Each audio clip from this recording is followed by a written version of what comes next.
Dan ternyata setelah mendengar salah satu pembicara kita dari Careers and Employability Services ini, dia itu bilang bahwa ternyata jobs walaupun posisinya di London kantornya, orangnya bisa kerja remote. Ya. Jadi bisa jadi orangnya masih di Lincoln, tapi Iya. kantornya utamanya adalah di London.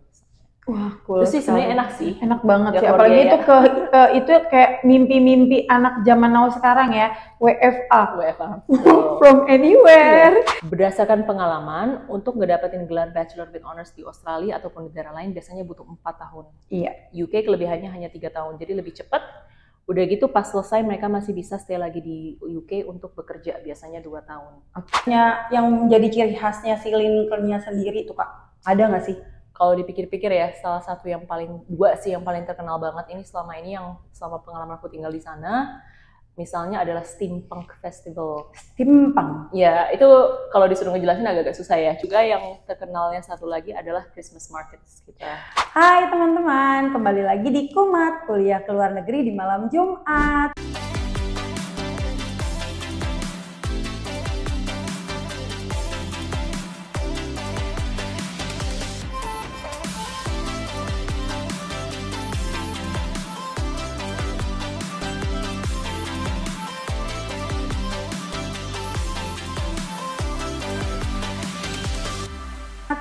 Kali ini bersama saya Renova, konselor dari ACC Global. Oke, untuk episode kali ini spesial banget karena kita akan ngobrol dengan salah satu university yang ada di UK yang cukup terkenal banget dan kotanya sangat khas sekali. Penasaran dari mana? Sebelumnya kita kenalan dulu aja. Regional Manager dari University of Lincoln, Kak Keke Milsom. Boleh dong kenalin diri langsung aja. Halo, perkenalkan nama saya Keke Milsom. Saya perwakilan dari University of Lincoln sebagai Regional Manager for Southeast Asia, base-nya di Lincoln, UK. Oke. Halo Kak, apa kabar nih hari ini? Baik banget ya. Ini datangnya langsung dari UK? Base-nya sih di UK, cuman kemarin kita udah 2 mingguan di Thailand, terus baru ke Indo. Jadi udah lumayan hilang lah jet lag-nya. Jet lag-nya udah mulai ini ya, berarti pudar. Ya benar, udah enakan lah di Jakarta. Tapi ini pertama kalinya ke Jakarta lagi atau gimana? Terakhir sih pindah ke UK sekitar 2 tahunan yang lalu pas zamannya COVID. Jadi udah sekitar 2 tahunan di UK, di Lincoln-nya sendiri sekitar tahunan. Oke, berarti emang stay-nya di Lincoln juga? Base Lincoln, betul. Oke deh kalau gitu. Nah, kalau misalkan untuk, kita kan mau bahas tentang pastinya University of Lincoln-nya ya. Tapi aku pengen tahu dong, kayak kan student-student kan biasanya pastinya nih, kalau mikir tentang UK, pasti yang dipikirannya adalah London. Benar dong ya, betul. London atau ya jam-jam gadang itu yang gede-gede itu ya. Nah, tapi kan kalau misalkan Lincoln kan sangat jarang terkenal atau sangat jarang terdengar sama student-student. Boleh nggak sih Kak infoin kayak kota Lincoln ini tuh sebenarnya seperti apa sih? Bener banget sih Nov, jadi memang Lincoln tuh jarang kedengeran di Indonesia dan terus terang sebelum saya pindah ke UK, saya sendiri belum pernah dengar kota Lincoln. Dan Lincoln sendiri sebenarnya ada macam-macam ya, ada Lincoln di UK, ada Lincoln di US, ada juga Lincoln di New Zealand. Nah, bikin bingung nggak tuh? Iya, banyak. University-nya juga ada banyak, jadi bukan cuma di UK aja, cuman kita memang namanya adalah officially University of Lincoln. Ada Lincoln University, ada Lincoln segala macam. Kalau kita officially namanya adalah University of Lincoln, di kota yang memang namanya adalah kota Lincoln. Nah, Lincoln sendiri sebenarnya sih statusnya adalah kota. Nah, kadang-kadang yang banyak orang nggak tahu, kita sekolah di UK atau kuliah di UK, kita kadang-kadang nggak ngerti bahwa itu adalah city atau town. Karena di UK itu sebenarnya universitas ada lebih dari 100 kan. Betul. Kita kebetulan lokasinya adalah di salah satu city, cuman memang kita adalah city yang termasuk salah satu yang kecil di UK. Nah, yang paling khas dari Lincoln itu sebenarnya adalah katedralnya. Sebelum saya pindah ke Lincoln dan setelah saya pindah ke Lincoln, orang-orang pada bilang atau pas mereka tanya tinggal di mana? Oh, saya tinggal di Lincoln. Mereka pada bilang, wah cantik banget, oh it's so pretty kotanya. Jadi ya sebenarnya sih reputasinya Lincoln itu adalah kota wisata. Orang-orang pada tahu it's very traditional, very historic. Terus kotanya sendiri kalau boleh cerita history ya, kotanya sendiri udah lebih dari 2000 tahun. Dan in the center of it is what we call the Lincoln Cathedral. Nah, si Lincoln Cathedral ini usianya kalau nggak salah hampir 1000 tahun. Dan orang-orang pada datang ke Lincoln emang khusus buat ngeliat cathedral sama daerah di sekitaran situ. sedikit info-info aja nih ya. Lincoln Cathedral ini pernah jadi lokasi syutingnya Da Vinci Code, kalau mungkin pernah nonton. Iya, nonton. Tom Hanks. Iya. Terus juga ini ada film baru yang main Joaquin Phoenix, baru mau keluar, judulnya Napoleon. Nah itu syutingnya juga di Lincoln. Oke, yang diambil. Ya, terus juga apa ya? Mungkin bukan Lincoln Cathedral-nya, tapi daerah Lincolnshire. Karena Lincoln itu posisinya ada di dalam Lincolnshire. Jadi istilahnya kayak Bandung kan Jawa Barat nih. Nah, Lincoln itu di dalamnya Lincolnshire. Kalau kalian pernah nonton serinya Bridgerton yang di Netflix, nonton. Bridgerton tahu kan? Ya, aku tahu. Yang Castle. Yes. Nonton. Kalau misalkan kalian udah nonton Queen Charlotte, belum nonton. Itu yang paling barunya kok nggak salah itu. Itu kan tentang si Queen Charlotte-nya. Nah, si suaminya si King George nanti di seri itu dia punya rumahnya sendiri. Nah, rumahnya itu lokasi syutingnya itu adalah di Lincolnshire dan nama rumahnya ya itu adalah Belton House. Itu lokasinya di Lincolnshire. Berarti banyak banget sering dipakai untuk main-main film juga. Lumayan sih, banyak juga yang produksi-produksi kecil punyanya UK lah dan gitu-gitu. Jadi sebenarnya sih dari segi lokasinya sendiri, rata-rata orang UK-nya sendiri udah banyak yang tahu. Benar. Cuman mungkin secara kampusnya sendiri, karena kita termasuk salah satu kampus yang baru, kita baru mulai ada dari tahun 1992, statusnya sebagai university. Jadi secara internasional, secara di Indonesia, muridnya Indonesia belum banyak, masih banyak yang belum tahu. Oke, berarti ini emang pengen diinformasiin ke student-student supaya nanti nggak cuma London aja lah kalau UK itu ya kan. Oke, tapi kalau misalnya kayak tadi kan kakak bilang yang paling khas banget sebenarnya katedralnya gitu ya. Dan aku lihat juga emang gedungnya cantik-cantik banget gitu ya. Tapi kan aku pernah dengar ada kalau di Lincoln itu namanya Brayford. Itu kayak apa sih jenis-jenis model-modelan Brayford ini sebenarnya seperti apa sih Kak? Oke, jadi nanti mungkin kita bisa tunjukin gambar-gambarnya ya. Boleh. Tapi posisi kampus kita itu kan memang di city centernya Lincoln. Pasti tengah-tengah. Pasti tengah-tengahnya Lincoln dan salah satunya itu adalah lokasi kita, nama jalannya di Brayford Pool. Nah, pool ini bukan kolam renang, pool itu kayak danau gede banget. Dan kita memang kayak salah satu gedung kita namanya Minerva Building, salah satu gedung utama kita, itu posisinya persis di sebelahnya Brayford Pool. Jadi kegiatan-kegiatan kita, banyak fasilitas kita is centered around this Brayford Pool, which is kalau sunset sih bagus banget. Terus banyak-banyak restoran, tempat-tempat makan di seberang dari kampus kita. Terus apa lagi ya? Ya daerah nongkrong lah, kurang lebih di situ. Banyak toko-toko kayak coffee shop juga di coffee shop biasanya ada banyak. Terus kalau misalkan yang dari Brayford Pool mau jalan ke Lincoln Cathedral, itu ada satu jalanan lagi namanya Steep Hill. Pernah dengar nggak Steep Hill?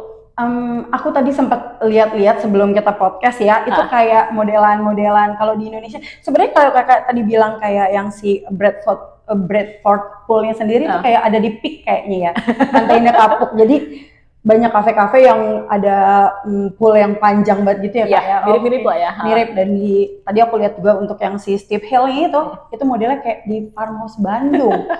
Mungkin Indonesia juga kayak kepikirannya karena main-main ke Lincoln kali ya. Mungkin kali ya, nggak tahu juga sih. Inspirasinya dari Lincoln kayaknya ngeliatnya. Ya. Bener ya. Terus kalau yang di Steep Hill itu di Steep Hill ini ada apa aja sih Kak sebenarnya? Steep Hill itu khasnya adalah toko-toko independen di kiri kanan jalan. Namanya Steep Hill karena steep itu kan artinya terjal ya. Jadi itu adalah salah satu jalanan yang paling kayaknya kemiringannya sampai segini deh. Jadi siap-siap aja kalau kalian mau menuju ke katedral dari kampus kita ya mau nggak mau biasanya jalan kaki. Dan itu jalan kakinya lumayan PR. Apalagi namanya orang Indo ya, malas jalan ya kan. Dikit-dikit naik Grab ya kan. Nah, itu agak-agak PR sih, cuman view-nya is worth it. Jadi begitu udah nyampe ke atas, ketemu si Lincoln Castle, ketemu si Lincoln Cathedral, but on the way there di Steep Hill ini banyak toko-toko independen, ada kayak kafe-kafe tradisional Inggris gitulah kalau kalian mau high tea ya kan, atau kafe-kafe estetik kalau kata anak-anak zaman now ya. Iya benar sih. Ya gitu lah kalau kalian mau foto-foto itu tempat yang pas banget. Wah, cool banget nih. Aku jadi pengen kesana nih. Tapi nggak usah jojo dulu ya. Ngumpulin duit, dana, nabung ya kan biar nggak tipes malah jalan-jalan ke Lincoln. Oke. Nah, tapi kalau misalkan kayak di beberapa negara, kalau misalkan kita lihat kan banyak banget kayak festival-festival tahunan. Kalau di UK ada juga kan ya, tapi kan kalau misalkan di punyanya yang menjadi ciri khasnya si Lincoln-nya sendiri itu Kak, ada nggak sih? Kalau dipikir-pikir ya, salah satu yang paling terkenal banget ini selama pengalaman aku tinggal di sana, misalnya adalah Steampunk Festival. Steampunk? Ya, itu kalau disuruh ngejelasin agak-agak susah ya. Cuman mungkin kalian bisa Google sih. Steampunk itu kayak orang-orang yang pada pergi di acara ini adalah orang-orang yang dress up-nya ala-ala Victorian. Tapi ada twist modernnya gitu. Jadi lebih baik kalau kalian Google aja deh. Nanti bisa lihat bayangannya kayak apa sih. Dan ini yang orang-orang yang datang ke sini bukan cuma orang-orang Lincoln atau sekitaran Lincoln, tapi dari Eropa.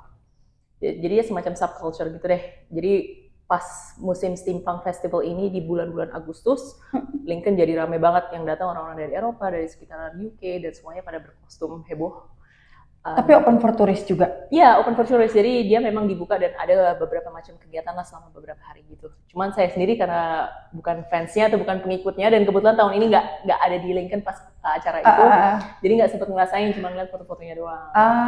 Nggak apa-apa, tahun depan ikut. Tahun depan, mudah-mudahan. Terus juga yang terkenalnya satu lagi adalah Christmas markets kita. Oh ini sempat dengar tuh, coba kalau Christmas Christmas markets ya, termasuk salah satu yang paling sering dikunjungin di UK adalah Christmas marketsnya Lincoln. Tapi unfortunately katanya tahun 2023 ini konsepnya akan sedikit diubah karena dirasa terlalu rame, sehingga orang-orang pada sedikit, ya orang-orang lokal di situ yang ngerasa terlalu rame, diubah dikit konsepnya. Sayang sih, tapi kita belum tahu juga nanti bakalan seperti apa. Cuman selama ini itu Christmas markets dari macam toko-toko yang lucu-lucu lah, dari jualan makanan, pernak-pernik segala macam, dan settingan belakangnya adalah castle. Iya. Kalau lagi salju ya salju, kalau lagi nggak salju ya dinginnya aja sih. Bener. Tapi ya banyak cemilan, banyak hot chocolates, banyak makanan yang bikin anget lah. Jadi suasananya sih berasa Christmas banget. Iya benar, aku pernah dengar soalnya kalau yang Christmas market ini, dan kayak I wish I can feel it. Next time hopefully ya. Hopefully, amin ya kan. Nah tadi kan kita udah bahas banget nih Kak tentang acara-acara dan landmark yang ada di Lincoln sendiri. Tapi kan banyak dong student yang pengen tahu juga University Lincoln ini tuh yang spesialnya apa gitu. Apalagi kalau misalnya kita lihat di sini yang ada di banner ya teman-teman ya, itu banyak banget jurusan ini kayak geografi, akuntan. Kalau yang paling diminati banget sama student atau yang paling populer banget nih Kak? Karena semuanya balik lagi ke muridnya masing-masing ya, terus juga dari negaranya mana dan segala macam. Cuman kalau bisa dibilang sih top 20 program-program yang populer di University of Lincoln termasuk pharmacy, pharmacology, terus juga hospitality, event management, and tourism management, terus product design juga. Cuman kalau untuk murid-murid saya yang saya pegang itu kan untuk regionnya Southeast Asia, banyak banget student yang ngambil digital marketing, apalagi saat ini. Digital marketing, two very popular programs. Kadang-kadang digital marketing lebih dominan sih dibandingkan sama marketing, tapi both equally popular. Terus accounting and finance, banyak anak-anak Asia yang ngambil, Southeast Asia. Apalagi ya, logistics and global operations. Ada banyak sih. Banyak banget. Jadi mesti lihat dari listnya sih. Benar, banyak banget sih. Tapi memang yang paling majority banget ini lebih ke sainsnya kali kalau untuk Lincoln atau sama hospitality-nya, karena memang kebetulan tinggal di wilayah yang banyak banget turisnya gitu kali ya. Cukup bagus untuk tourism, betul. Tourismnya lumayan baik banget ya. Jadi salah satu program kalau misalkan kita ngomongin engineering itu cukup populer juga di kita karena kita punya kerjasama dengan yang namanya Siemens Energy. Jadi student-student misalkan yang tertarik mechanical engineering tuh, kita punya kerjasama dengan perusahaan namanya Siemens Energy. Mereka adalah penghasil ya, kalau nggak salah istilahnya, dari wind energy atau mungkin turbin angin ya bahasa Indonesia. Nah itu banyak banget tuh di daerah kita tuh, karena kan dia clean energy. Jadi murid-murid kita punya keterlibatan langsung dengan Siemens Energy. Mereka bisa practical on campus. Dan punya koneksi dengan Siemens Energy itu. Berarti bisa internship juga di Siemens campus itu? Betul, jadi biasanya sih konsepnya lebih kepada misalkan tenaga pengajarnya mereka datang ke kampus kita, atau mungkin Siemens Energy turbinnya itu sendiri ada di lokasinya di dalam kampus kita juga. Jadi mereka bisa ngelihat, ya sebagiannya doang ya, nggak semuanya ya. Jadi mereka bisa ngelihat mekanikalnya seperti apa sih, cara kerjanya gimana dan segala macam. Oke, I see. Tapi kalau misalkan untuk program-programnya sendiri ini kan kayak S1 itu kalau student Indonesia 4 tahun ya Kak? Ya, jadi agak-agak ada dua tipe kan, Indonesia tuh ada yang internasional dan nasional, tapi bisa terima dari yang nasional? Nah, tergantung programnya. Kebetulan kalau memang secara umum kalau kita ngebahas UK, untuk S1 rata-rata durasinya memang 3 tahun. 3 tahun itu udah dapat istilah Bachelor with Honors.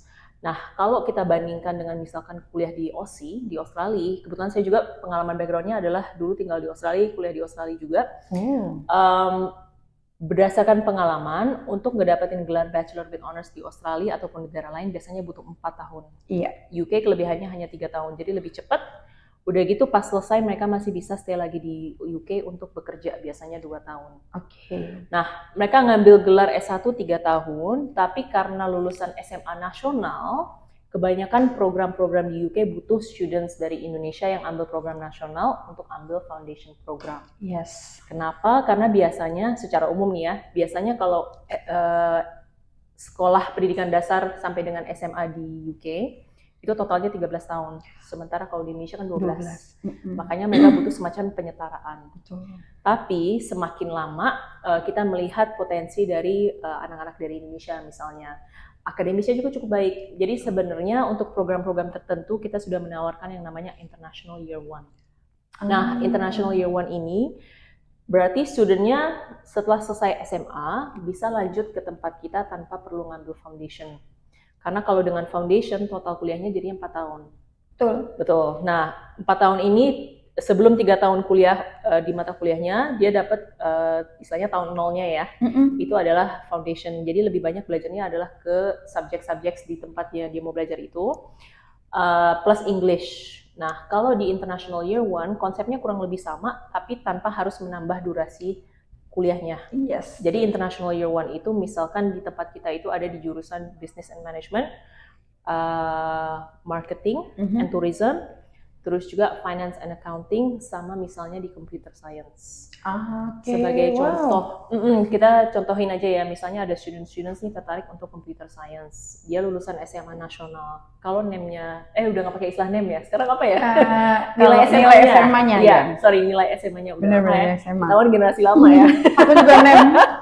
Jadi kalau misalkan dia lulusan SMA, terus nilai-nilai akademisnya dia bagus, dia bisa langsung masuk ke International Year One, selama dia juga punya IELTS yang mencukupi atau bahasa Inggris, tes Inggris dulu tuh. Dengan begitu, misalkan dia ngambil Computer Science, di tahun pertama International Year One, dia udah ngambil mata kuliah yang sesuai dengan bidang Computer Science, tapi di satu sisi dia juga belajar bahasa Inggris. Dan bahasa Inggris walaupun dia bisa, belum tentu dia terbiasa dengan sistem belajar di luar negeri yang akademisnya itu, belum tentu dia terbiasa dengan cara belajar dengan menggunakan bahasa Inggris. Setuju. Nah, jadi makanya kita butuh nih International Year One ini. Terus udah gitu juga kan harusnya tuition fee-nya juga nggak semahal dia ngambil regular Year One. Jadi, sorry ya kalau ceritanya agak panjang, tapi pada dasarnya sih International Year One, setelah dia selesai dia lanjut ke Year 2, dia lanjut ke Year 3, tetap selesai dalam waktu 3 tahun, dapat Bachelor BSc with Honors Computer Science misalnya.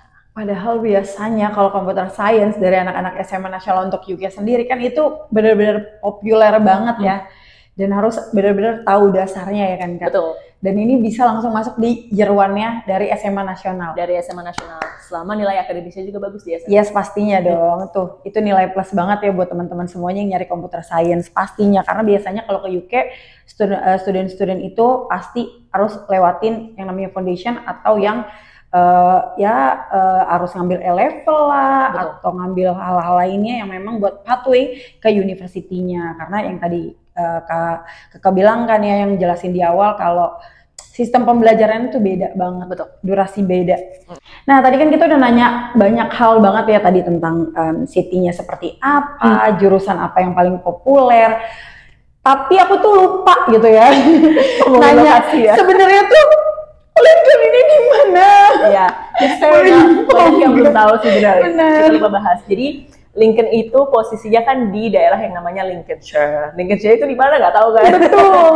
Lincolnshire itu ada di daerah namanya East Midlands. Itu artinya East Midlands ya pada dasarnya sih kita di tengah-tengah atau in the middle of England. UK itu kan, UK itu kan terbagi beberapa negara ya, termasuk salah satunya kan England atau Inggris. Nah, kita posisinya ada di tengah-tengah daripada si Inggris ini. Artinya untuk kemana-mana tuh strategis. Untuk students dari Indonesia, unfortunately saat ini lagi nggak ada direct flight.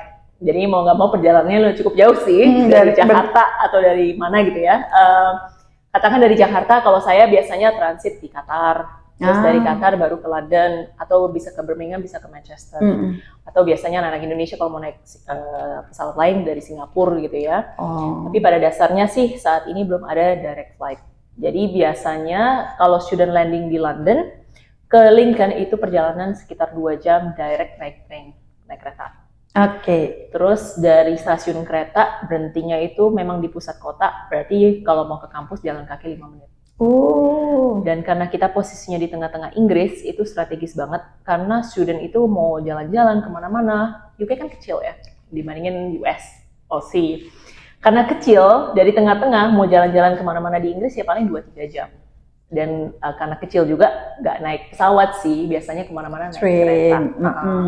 Jadi ya karena kita di tengah-tengah, saya terbiasa misalkan mau weekendan di London sebulan sekali masih oke, masih mampu lah ya. Tapi kalau misalkan saya disuruh tinggal di London terus jalan-jalan keluar daripada London itu agak berat. Nah, Lincoln sendiri ini adalah kota yang termasuk kecil, tapi dia cukup strategis dan affordable. Jadi biaya hidup di Lincoln tuh nggak mahal. Termasuk salah satu yang top 3 most affordable university cities in the UK, according to NatWest. Itu salah satu bank yang ada di UK. Gitu. Biasanya berapa sih Kak? Kita ngomongin bulanannya aja deh, kayak untuk kayak living cost 1 bulannya, untuk tempat tinggal, meals, dan transport bisa jalan kaki ya, berarti kalau misalkan kayak dari akomodasi ke kampus atau on campus nih untuk accommodation-nya. Jadi kan memang government-nya UK kan kasih guideline ya untuk biaya hidup di London berapa, di luar London berapa. Kalau kita selalu bilang living cost itu balik ke gaya hidupnya anaknya masing-masing. Kalau dirimu suka makan keluar, ya kan Uber Eats lah, Deliveroo dan segala macam, ya pasti biaya hidupnya akan lebih tinggi. Tapi secara umum kita bilang biaya hidup itu, ada sih salah satu student kita dari Indo yang bilang range-nya bisa 900-an sampai dengan 1.100 per bulan. Per bulannya ya. Kalau kita ngeliat kurs mungkin sekarang kalau nggak salah 18 ribuan berarti 18 ribuan. 18 ribu ya, oke. Jadi ya nggak terlalu mahal sih. Dan base pengalaman saya dulu pernah tinggal juga di Australia, ternyata hidup di UK itu ternyata nggak semahal yang saya kira, terutama kalau tinggalnya di luar daripada London. Jadi itu sih yang bisa saya bilang kelebihannya tinggal di UK, living cost-nya nggak terlalu tinggi. Udah gitu kuliahnya kalau misalnya S1 kan cuma 3 tahun. Betul. S2-nya cuma setahun. 1 tahun. Nah, jadi udah bisa dapat, misalnya ada student lulusan SMA mau langsung ngambil S1 plus S2, 4 tahun udah selesai. Udah gitu dapat lagi post study working visa kan. Betul, 2 tahun. Jadi sebenarnya sih banyak sih keuntungannya tinggal di UK. Udah gitu ya akses ke Eropanya juga deket dan segala macam. Tapi kalau balik lagi ke living cost yaitu 900 sampai dengan 1.100, dan kita menawarkan on campus accommodation juga. Bukan on campus sih sebenarnya, tapi lebih kayak misalkan kan kita kampusnya ini kan di pusat kota nih. Jadi gedung-gedung kita itu tersebar di pusat kota. Jadi lebih ke partnership accommodation. Accommodation kita punya sendiri kok. Jadi kita punya university managed accommodation. Cuma lokasinya ya tersebar di kota itu. Jadi misalnya ada student yang cari budgetnya lebih rendah, ada yang misalkan namanya adalah Lincoln Courts. Dia itu salah satu akomodasi kita yang paling murah. Kalau nggak salah budgetnya itu sekitar 95 pound per week. Per weeknya? Per week. Ada juga masih oke sih. Masih fine 18. Kalau misalkan yang paling mahal itu jadi range-nya dari sekitar 95 sampai dengan 180 pound per week. Dan dia modelnya itu adalah apartments, students punya kamarnya masing-masing, terus dia punya kamar mandi sendiri masing-masing, tapi dia sharing kitchen biasanya sama student-student yang lain. Jarang masak juga ya orang-orang itu ya. Atau mungkin kalau misalkan nyari privacy, ada juga sih studio apartment, cuman kan biasanya studio apartment juga lebih mahal. Pasti. Karena dia semuanya sendiri. Betul. Benar Cuman ya. kalau dia social, nyari teman, emang udah pas banget sih university accommodation. Dan kalau ke UK itu, sekedar info aja, kalau misalkan kita student baru nih, anak baru nih dari luar negeri kan, belum pernah tinggal di luar negeri, terus mau pindah ke UK, karena orang nggak ada yang kenal kita. Kalau mau cari private accommodation itu agak susah. Karena biasanya student perlu yang punya namanya guarantor. Apalagi kalau di level S2 kan udah lebih mature ya, lebih dewasa. Kalau kita nggak punya kenalan siapa-siapa di UK, agak susah mau cari orang yang mau menjamin kita istilahnya. Jadi saran saya sebagai orang yang baru pindah ke luar negeri untuk pertama kalinya, mendingan pilih university accommodation. Toh security-nya juga terjamin, kita kan punya akses untuk security, terus nggak sembarangan orang bisa masuk, terus juga kita nggak ada apa ya istilahnya bayar deposit dan segala macam. Terus juga nggak perlu guarantor.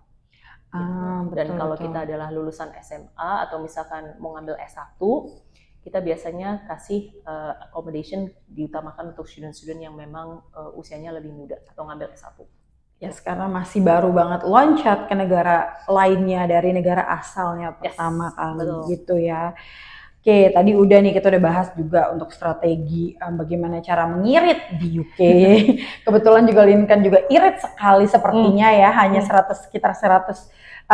Kalau dihitung-hitung 1.800.000 sampai 2 juta untuk per weeknya untuk akomodasi. Untuk akomodasi, oke. Untuk akomodasi dan biaya hidup. Dan lebih singkat lagi untuk apa namanya anak-anak S1 karena cuma 1 tahun, jadi irit untuk biaya hidupnya karena hanya 1 tahun. S2 sorry. Bahkan gue, untung dia ingetin. Dan lebih irit juga untuk S2-nya ya, benar. Nah kalau misalkan nyari kerja after graduate, nyari kerja biasanya kan student pasti, duh pengen banget gitu ya. Betul. Kak ini tuh sebenarnya saya pengen kuliah di luar negeri karena pengen punya vibe pernah kerja di luar negeri. Kalau Lincoln sendiri kan kotanya kalau kata kakak kan nggak terlalu besar ya. Betul. Biasanya student itu tetap stay di Lincoln atau mereka bisa atau mereka possible untuk bisa loncat ke kota-kota lainnya untuk cari kerja. Gitu, pertanyaan yang bagus sih, karena gini, UK kan baru mulai punya yang namanya graduate working visa beberapa tahun terakhir ya. Jadi sebenarnya kita masih agak kesulitan untuk nge-track benar-benar student ini setelah lulus kemana dan segala macam. Karena kan yang lulusannya belum terlalu banyak nih semenjak ada graduate working visa. Tapi pada dasarnya kalau kita ngeliatin student-student kita yang sudah lulus, mau itu lokal ataupun internasional, kan student punya opportunity untuk bisa stay di sana 2 tahun. Terus juga selama mereka kuliah, kita akan ngebantuin dia untuk dapat koneksi. Jadi kita setiap tahun punya Careers and Employability Services. Dia posisi kantornya adalah di library. Jadi student kalau butuh info untuk jobs, segala macam kerjaan, baik itu part-time, ataupun graduate jobs, ataupun kerjaan setelah dia lulus, ataupun internships, semuanya bisa didapetin dari si Careers and Employability Services team ini. Dan kita juga punya akses untuk sebuah website yang memang khusus untuk students aja untuk nyari job. Jadi saya sendiri, walaupun saya staff, saya nggak bisa akses website ini, harus pakai student ID.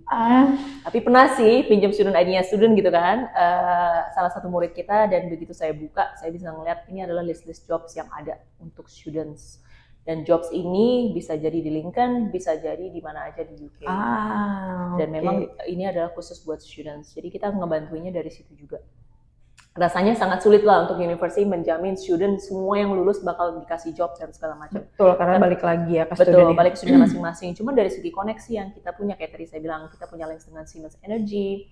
Terus juga salah satu employer yang sering datang ke tempat kita adalah employer-employer yang besar yang ada di UK. Kayak misalkan Deloitte, terus juga PwC misalnya ya.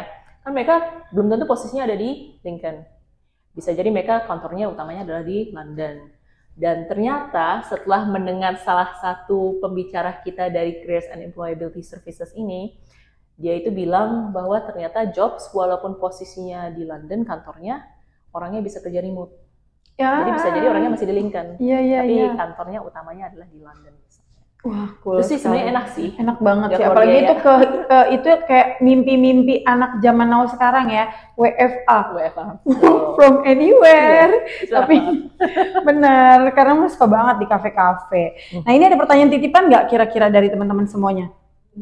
Berarti Lincoln tuh kalau dibandingin Indonesia tuh kira-kira di mana tuh Kak? Oh, di mana ya? Gimana ya? Bingung juga ya. Soalnya kan kalau kita ngeliat bentuknya UK ya, Inggris ya, kan pulaunya cuma itu doang. Posisinya di mana ya? Mungkin bingung juga mau jawabnya. Pulaunya kecil tapi dekat kemana-mana kan? Oh iya. Bandung Pak? Ya mungkin Lembang. Mungkin Bogor kali. Mungkin ya. Jadi istilahnya dekat kemana-mana. Terus yang kayak tadi aku bilang sih, kemana-mana yang kota besar juga palingan 2 atau 3 jam. Iya, Lembang lah. Bandung, Lembang lah. Pertanyaan titipan. Ya. Karena Lincoln ini kan kota kecil, tadi kan udah dibahas opportunity untuk dapat kerjaan. Kalau untuk part-time, susah nggak dapetin part-time? Untuk ngedapetin part-time jobs, katanya student sih oke-oke aja sih, karena semuanya balik lagi. Kebetulan saya juga udah kerja di industri ini udah 12 tahun lah ya, udah ngerti lah ya student tuh kayak gimana dan segala macam. Salah satu kekurangannya anak-anak dari Indonesia misalnya adalah malu-malu. Nah, modal-modal malu-malu gini untuk dapetin kerja tuh susah. Udah gitu kan mereka suka nggak pede dengan bahasa Inggrisnya, apalagi yang baru-baru tahun pertama gitu ya. Benar. Kan? Jadi saran saya, bukannya karena susah ngedapetin job, tapi karena kamunya sendiri kurang pede dalam menggunakan bahasamu, dalam menggunakan keterampilanmu dan segala macam. Kalau dari segi opportunity, kalau berdasarkan katanya student-student sih, ada aja sih. Mau kerja di restoran, mau kerja di kafe, apalagi kita adalah kota yang besar karena ada universitasnya juga. Jadi dengan semakin banyaknya students, bisnis-bisnis pada buka dong. Saya ngeliat di Lincoln restoran pada buka dan segala macam. Jadi opportunity itu pasti akan ada. Sebagai contoh, mungkin untuk murid Indonesia, mungkin kita belum punya restoran Indonesia. Tapi murid-murid Thailand, mereka selalu bilang, oh kerja aja di restoran Thailand. Itu mereka selalu nyari staff murid-murid Thailand kok. Nah itu salah satu misalnya yang gampang ngedapetin job. Tapi on campus sendiri kita punya on campus jobs. Jadi jobs untuk students. Salah satunya yang paling gampang adalah menjadi yang namanya International Student Ambassador. Pernah dengar nggak? Yes, all university have that. Ada kan ya istilahnya. Nah kita juga punya. Jadi misalkan nih ada student yang melamar job di kampus kita. Ada posisi namanya International Student Ambassador. Ini adalah representatif kita lah. Jadi mereka itu suka infoin ke student-student lain mengenai kampusnya, terus pengalaman mereka apply, pengalaman mereka kuliah saat ini dan segala macam. Terus suka nge-blogging lah. Kalau kalian buka Instagram kita dan segala macam, terus ngeliat student lagi sharing pengalamannya, nah itu biasanya adalah International Student Ambassador, di mana mereka dibayar per jamnya dengan standar gajinya UK. Gitu. Oke, tapi dengar-dengar nih Kak, ini aku gosip-gosip aja ya, gosip-gosip nih. Katanya kalau misalkan part-time di UK, itu bisa menutupi, kalau dibilang biaya kuliah enggak ya, tapi kayak living cost itu bisa ketutup. Bener atau enggak sih? Ini fakta atau kita saksikan?